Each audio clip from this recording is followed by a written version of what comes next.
Bienvenue dans cette nouvelle vidéo où je m'attaque enfin à mon bilan d'octobre. J'avoue que j'ai pris un petit peu de retard, mais me voici.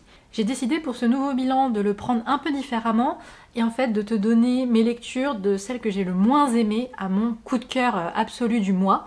Donc on va commencer par mes lectures 2 étoiles, je me base sur ce que j'ai mis sur Babelio.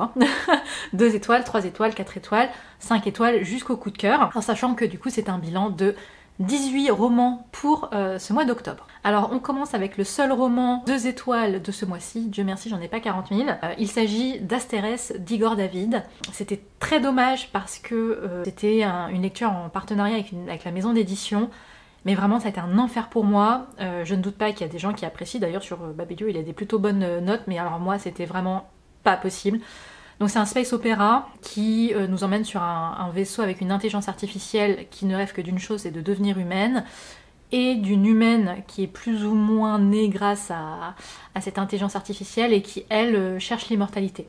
Voilà, c'est un très très gros résumé. Mais voilà, et donc leurs deux rêves espoirs vont se nouer dans une intrigue qu'honnêtement j'ai pas vraiment lu puisque j'ai fini par lire vraiment en diagonale, histoire de terminer le bouquin. Voilà, pour moi ça l'a pas fait, notamment parce que j'ai trouvé l'écriture très pédante. Dès qu'il parle de quelque chose, il faut qu'il en rajoute des lignes et des lignes de culture, de références philosophiques, musicales, enfin c'est lourd quoi. Et du coup l'intrigue n'avançait pas, hein. Je suis quand même allée jusqu'à quasi la moitié du bouquin et j'ai l'impression de toujours pas savoir vraiment où est-ce que ça allait. Bref, lisez-le si vous voulez vous faire votre avis, mais moi en tout cas ça a été une grosse déception et une vraie torture de lecture. On passe au roman 3 étoiles ou 3 étoiles et demie, ça dépend sur Babelio. J'en ai 3. Le premier c'est Wild Wild Siberia de Josh Haven, un polar complètement décalé, déjanté, ça se lit très vite, mais pas de gros coup de cœur quoi. C'est assez marrant en fait de se dire que les péripéties qui leur arrivent, c'est inspiré d'une histoire vraie, donc c'est vrai, parce que vraiment c'est improbable, ça se passe dans toute la Russie, c'est tout un truc de montage financier, d'arnaque, et il leur arrive des trucs avec la mafia improbables, avec voilà des tanks au milieu des routes pour les empêcher d'accéder, enfin voilà, ça paraît complètement fou, et en même temps c'est vrai. Ouais, c'était pas inintéressant, ça se lit très vite, ce côté un peu décalé, c'était assez sympa, mais pas spécialement de coup de cœur pour moi. Ensuite, on passe au Serment d'Eldenai de Georgia Caldera. Pareil, déception de mon côté, parce que je pensais aimer plus que ça, et même si les personnages étaient intéressants, ils sont morally grey, donc des personnages gris, et que l'intrigue était somme toute assez haletante, enfin je l'ai lu assez vite, hein, à ce niveau-là c'est pas un problème, mais moi c'est l'univers qui m'a posé un petit problème, notamment parce que ça se veut inspiré du Japon. Et clairement, on le voit, il y a plein de fois où on voit que c'est clairement inspiré du Japon. De temps en temps, il y a des incursions vers d'autres cultures, notamment l'Inde par exemple, et on sait pas trop pourquoi. Et moi, j'ai du mal avec ces univers un peu brouillons qui mélangent plusieurs cultures, parce que c'est cool ou bien, mais qu'on voit pas trop le rapport. Par exemple, entre l'Inde et le Japon, c'est vraiment deux cultures très différentes. Moi, ça me pose un petit problème, donc c'est ce qui fait que j'ai moyennement apprécié, en plus du fait que je me suis pas spécialement attachée au personnage plus que ça. Enfin, troisième lecture 3 étoiles, Le secret de Creakley Hall de James Herbert. Donc thriller fantastique horrifique, qui au début partait très bien, vraiment super ambiance de maison hantée, avec une famille voilà qui commence à voir des fantômes, enfin des choses, enfin pas des fantômes, mais des esprits, leur arrivent des choses très étranges, vraiment une très belle tension. Et puis le bouquin a commencé à être très long, il y a un moment vraiment un gros passage à vide très long, compliqué. Ça m'a vraiment cassé mon rythme de lecture, et le dénouement était pas à la hauteur selon moi du reste du bouquin, avec des grosses facilités scénaristiques, enfin j'étais assez déçue de la fin. Donc on va dire un bonne moitié, 2/3 du bouquin vraiment sympa, et puis après c'est la grande descente. Donc bon, pourquoi pas si on veut une lecture horrifique sans trop de prise de tête, assez sympa, mais il faut être prêt à ce que ça soit long. On passe aux lectures 4 étoiles ou 4 étoiles et demie.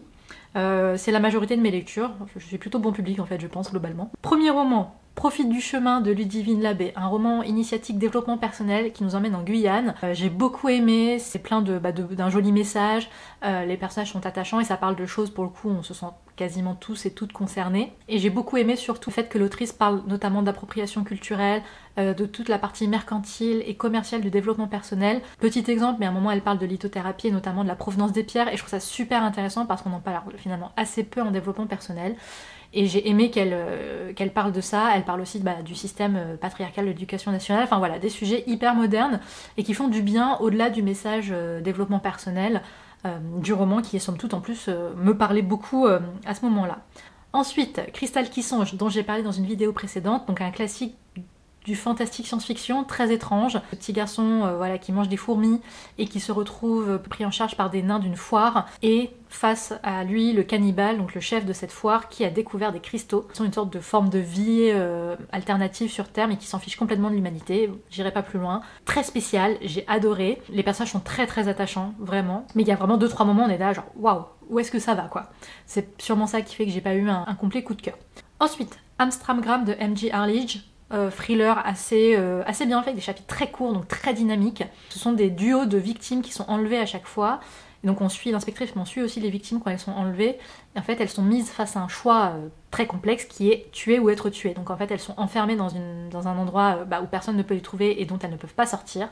Et on leur dit, voilà, le seul moyen, c'est qu'il y a une seule personne qui sortira, à condition de tuer l'autre. Et on leur met un flingue au milieu, entre elles deux. Voilà, il va y avoir plusieurs enlèvements, évidemment, parce que c'est très compliqué, ça va pousser l'inspectrice bien plus loin qu'elle ne le pensait. Vraiment, l'écriture est très haletante. Ce qui m'a enlevé une étoile personnellement, c'est qu'on sent que c'est écrit par un homme. Je trouve qu'il y a quelques réflexions sur les femmes. Voilà, bon, pas forcément toujours, je trouve, de très bon goût, mais en soi, c'est un thriller très addictif, très bien écrit, assez gore parfois aussi. Quand même, la violence est ouais, assez gore, mais très bonne lecture globalement, j'ai bien aimé. Ensuite, Galante de Schwab. De très bonne découverte. J'avais peur que ce soit un peu trop young adulte pour moi, et au final j'ai adoré l'univers avec ce manoir et cette sorte de manoir alternatif très sombre, et surtout l'héroïne qui est donc muette. C'est peut-être très bête, mais j'ai aimé cette originalité et cette mise en avant d'une héroïne avec en situation de handicap, et vraiment c'était un univers parfait pour une lecture en octobre. Voilà, c'est très pas gothique, mais quelque chose d'un peu sombre, ça parle de la mort, voilà, avec ce monde parallèle sombre. C'était vraiment plein de mystères, enfin voilà, une très belle ambiance. En plus, un one-shot, donc pour moi c'est génial parce que c'est vrai que j'en ai un peu marre des séries, des sagas, donc très très bonne lecture. Voilà, c'est pas un chef-d'œuvre, si j'ai pas été genre waouh, trop bien, mais très très bonne surprise. Ensuite, Parmi les fleurs bruissent les secrets d'Adrienne Young, que j'ai reçu en tant qu'ambassadrice au gré du monde. Et heureusement que la fin était absolument géniale, où j'ai vraiment eu les larmes aux yeux tellement la relation entre Eamon et June est incroyable et très belle. Mais le début était un peu compliqué. Donc en fait ça parle de secrets de famille, il y a une enquête aussi qui est super intéressante et qui donne un vrai bon suspense au roman, avec un petit côté fantastique puisqu'on va avoir un voyage temporel. Donc les femmes de cette famille sont maudites, elles deviennent folles ou disparaissent, on sait pas trop. En fait finalement on va se rendre compte qu'il s'agit de sauts dans le temps. Et donc June va faire ce voyage dans le temps, et ce qui m'a énervée au début c'est qu'en fait elle passe la porte, donc elle accepte d'une certaine manière d'aller dans le passé, mais elle ne croit absolument rien de ce qu'elle voit. Et j'ai trouvé cet entêtement un peu lourd parce qu'on était déjà à la page, un peu plus de la page 100. On va dire bon ok, je comprends que c'est difficile à concevoir, etc. Mais il y a un moment, il faut peut-être admettre ce qu'il y a sous tes yeux. Elle le faisait pas. C'est ce qui m'a un peu saoulée au début, mais ensuite voilà, elle finit par prendre conscience et à partir de là, vraiment les choses ont déroulé de manière ultra fluide et c'était vraiment passionnant et vraiment d'un point de vue émotion. Waouh, c'était très très beau, très très touché par la romance, et l'intrigue vaut vraiment le détour pour le coup. J'adore les intrigues de voyage temporel et de potentiel paradoxe temporel. Pour le coup c'était très bien fait à ce niveau-là. Ensuite, 6 versions de Matt Wesolowski, j'espère le prononcer correctement. Un polar très original puisque c'est écrit comme une retranscription d'un podcast en 6 épisodes, où en fait le podcasteur décide de reprendre un cold case, donc une affaire classée mais pas vraiment résolue, et il va interroger pendant 6 épisodes 6 personnages différents qui étaient liés de près à cette histoire, et donc c'est plusieurs années plus tard, hein, et essayer un peu plus de comprendre ce qui s'est passé, ce qu'ils en ont pensé, et on découvre évidemment à chaque nouvel épisode et chaque nouveau personnage des choses qui n'ont pas été dites par les autres, et voilà, donc l'intrigue prend en densité, on découvre de plus en plus de choses et on a très envie de comprendre finalement ce qui s'est passé à l'époque avec ce garçon qui disparaît et qui est retrouvé 1 an plus tard, mort évidemment. Et il y a un twist final pour le coup, alors il y a une partie que j'avais deviné, l'autre que j'avais pas du tout deviné, donc il y a un twist final assez intéressant. Après il y a plusieurs tomes et je suis pas sûre que le concept par contre vaille le coup d'en lire plusieurs. J'ai beaucoup aimé ce tome 1, je lirai pas forcément la suite parce que du coup l'originalité perd en originalité, mais ce premier tome, vraiment très très belle surprise. Ensuite, Une fenêtre sur les ténèbres, de Rachel Gillig. Super ambiance, super univers. J'adore ce côté très jeu de cartes jeu de cartes magique, une ambiance très sombre, un univers en danger dans une brume mystérieuse et potentiellement mortelle. La romance est sympathique, mais elle ne m'a pas fait vibrer plus que ça. Pour moi, vraiment, les gros points forts, c'est clairement l'univers qui est assez riche. Il faut un peu chapitres pour bien comprendre comment fonctionne cette magie, comment fonctionne cet univers, mais ça fonctionne assez bien. Moi c'est vraiment ce que j'ai aimé, et pareil en lecture d'octobre c'était parfait avec cette ambiance très brumeuse, un peu dark, c'était chouette. Et la romance en soi fonctionne très bien. On sent venir un peu la fin, mais il y a quand même quelques petites choses qui peuvent surprendre. Moi j'avais deviné, mais bon, soit. C'est juste, voilà, je la trouve pas exceptionnelle, j'ai pas été waouh face à la romance, mais elle est somme toute très efficace. Ensuite, Snowed In de Catherine Walsh, romance de Noël évidemment, si ce n'est pas maintenant, quand est-ce qu'on peut les lire, très sympa, avec un trope fake relationship très sympa, une relation vraiment saine, basée sur le consentement, sur la bienveillance. Il n'y a pas eu ce moment où les personnages se rendent compte qu'en fait ils ont menti, machin, enfin tout est sain, donc c'est très très agréable, c'est vraiment doudou à souhait. Pas de grosses surprises évidemment sur le déroulé de la romance, mais c'est assez sympa. Donc on a Megan d'un côté qui a fui son mariage vraiment quelques minutes avant la chose, et on la retrouve plusieurs années plus tard, célibataire, et sauf qu'elle a évité de fêter Noël dans sa famille puisque ça serait retourné dans sa ville natale où elle a fui le mariage. Évidemment tout le monde la juge et tout le monde la critique pour ce qu'elle a fait, sans essayer de savoir ce qui s'est vraiment passé évidemment.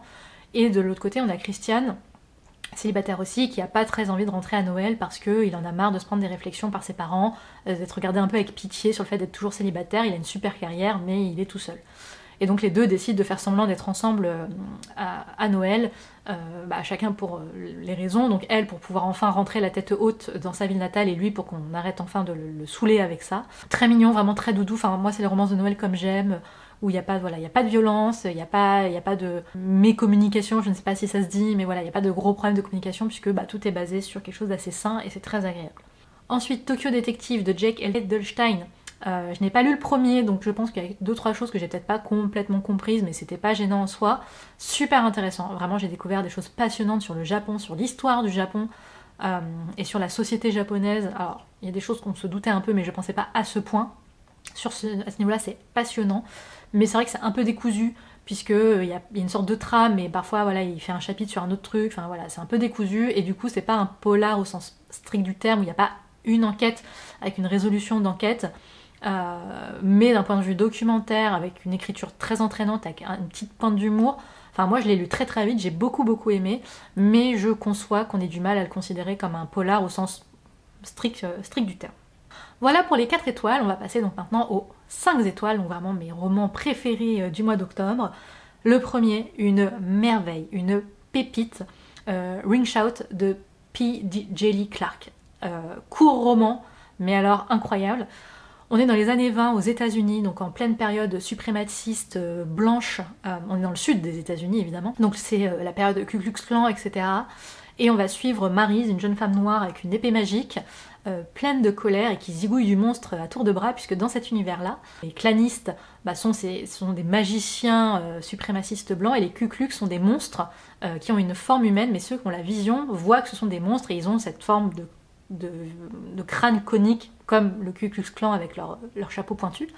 Ça c'est assez génial, et il y a un travail d'écriture absolument magnifique de la part de l'auteur, et de la traduction ici, puisque j'ai lu la traduction française, incroyable vraiment sur la culture goula notamment du sud des États-Unis, avec ce parler typique de l'époque. Enfin, l'écriture est sublime, c'est jouissif à souhait, avec des scènes de combat absolument géniales, et en même temps ça parle évidemment racisme, suprémacisme blanc, colonialisme, rage légitime ou non, colère. Enfin c'était génial, un petit côté horrifique que moi j'ai trouvé absolument génial. Je suis pas forcément très fan, mais là c'est fait avec parcimonie au bon moment et de la bonne manière, avec des scènes vraiment dérangeantes parfois, mais ça va tellement bien avec l'ambiance. Bref, je suis fan, ça s'entend, mais c'est vraiment à lire. Ça, pour le coup, c'est assez génial. Ensuite, Emblème d'Inaciel, premier tome d'une duologie young adult que je trouve assez profonde, avec un héros notamment qui a des gros troubles de l'angoisse. Donc il est très très attachant, Ereb vraiment super attachant. Donc voilà, on a Ereb très solitaire, qui chasse et qui crée des chimères à partir des animaux qu'il chasse. Donc il enlève la peau, il garde les os, machin, et il en fait des chimères. Donc il est très solitaire, il a une réputation un peu de monstre dans cet univers-là. Et de l'autre côté, on a Cécilie, qui est très ambitieuse et qui n'a qu'une envie, c'est de rejoindre un monde où les femmes pourront enfin faire ce qu'elles veulent, et notamment travailler. Et donc elle propose un mariage à Ereb, un mariage de raison, puisque c'est l'un des rares nobles qui accepterait de l'épouser, et cette marque de noblesse, elle, pourrait lui permettre d'accéder à ce qu'elle souhaite. Sauf qu'évidemment, elle lui dit pas tout, mais la relation qui se noue entre les deux est très touchante, elle met vraiment du temps, c'est par petites touches, c'est très bien fait, et l'intrigue en elle-même sinon est vraiment très prenante. La représentation des personnages est géniale, notamment sur le handicap physique ou le handicap, ou les troubles mentaux, notamment avec des crises d'angoisse, etc. Enfin, Ereb vraiment cœur. Et l'univers Green Academia, donc c'est-à-dire en fait très cabinet de curiosité avec ses chimères, avec ses botanistes, ses cartographes, c'est une aventure dans un univers sauvage. Enfin, bref, grosse surprise et belle découverte. Ensuite, Porcelaine sous les ruines d'Ada Vivalda. Une des plus belles romantaisies que j'ai pu lire. La plume est juste magnifique. J'ai pleuré comme une madeleine sur la fin. Alba et Letane, c'était un de mes duos préférés là je pense récemment. Leurs joutes verbales sont très drôles, il y a des scènes absolument hilarantes et en même temps il y a une émotion incroyable dans ce bouquin, notamment à la fin je le disais, et on s'attache à tous les personnages, même les personnages secondaires.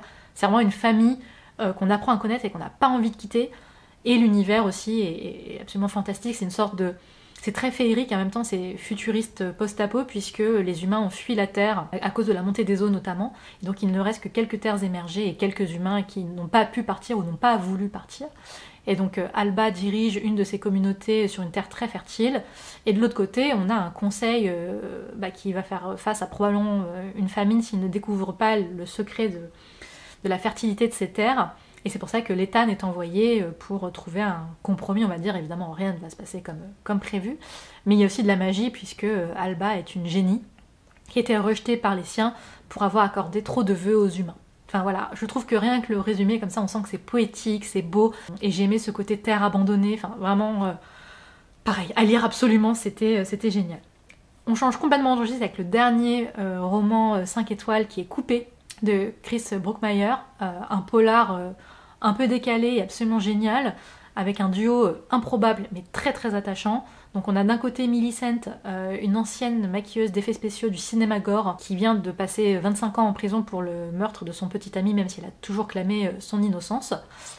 Et de l'autre côté, on a un jeune étudiant qui a quand même un bon gros pied dans la délinquance, et qui va se retrouver à cohabiter avec cette femme et d'autres femmes pour essayer de s'en sortir quand même plus ou moins. Et c'est aussi un passionné de cinéma, et notamment de cinéma d'horreur.